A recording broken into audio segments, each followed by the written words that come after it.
Judah. You may have heard the name, you may have heard one of his songs, probably Die Very Rough. I know, pretty cringy title for it.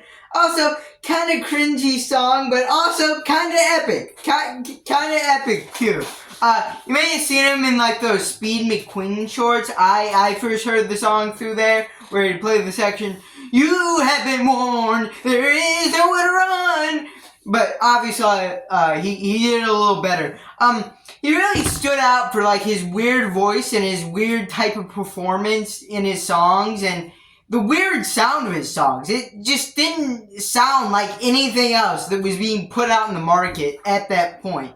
And that's why this song rose to pretty high numbers. I believe the music video has 20 million views and the song on Spotify has like 87 million streams, which aren't like gangbuster numbers or blockbuster numbers. They're not gonna get you a number one on the chart, but hey, they're gonna get you some pretty nice dough and probably a few record labels reaching out, which the record labels did reach out, but you know, they kind of did the guy wrong, like they did to a lot of artists. Oh, one of the funniest part of Mario Judah's lore, though, is right before Playboi Carti dropped Whole Lotta Red, he dropped Whole Lotta Red to force him to drop it, which is funny because obviously Mario Judah dropping Whole Lotta Red didn't make Carti have to drop it. Obviously, that's not what happened.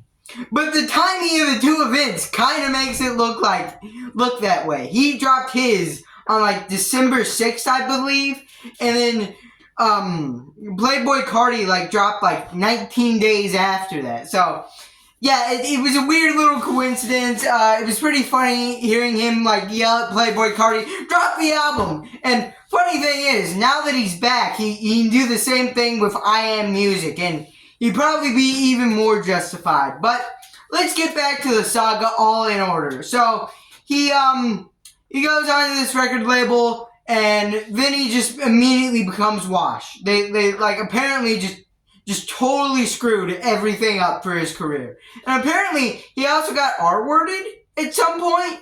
Apparently he got drugged and R-worded. People are like passing this around as an allegation.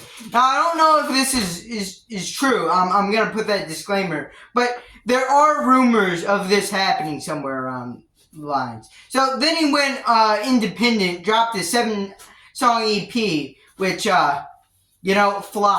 flopped badly. Like everyone do the flop, it followed right along, flopped on the ground like a dead fish. Wow, that thing bombed.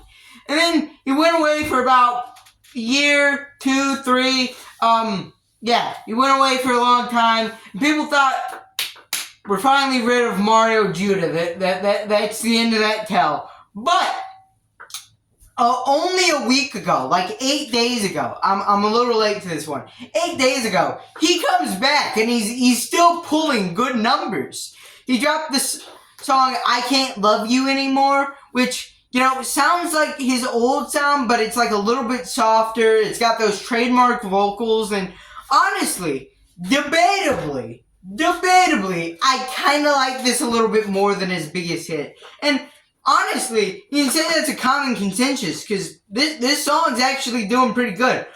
Despite only being out for like 8 days, it's already done like 1 million views on YouTube, 600,000 plays on Spotify, which aren't quite the heights of 80 million, but you gotta remember, that was 4 years ago. It had 4 years to accumulate all those 87 million plays. This only had 8 days, and it's still collecting them. It's like doing 75,000 a day on average. And that average is probably going to be up.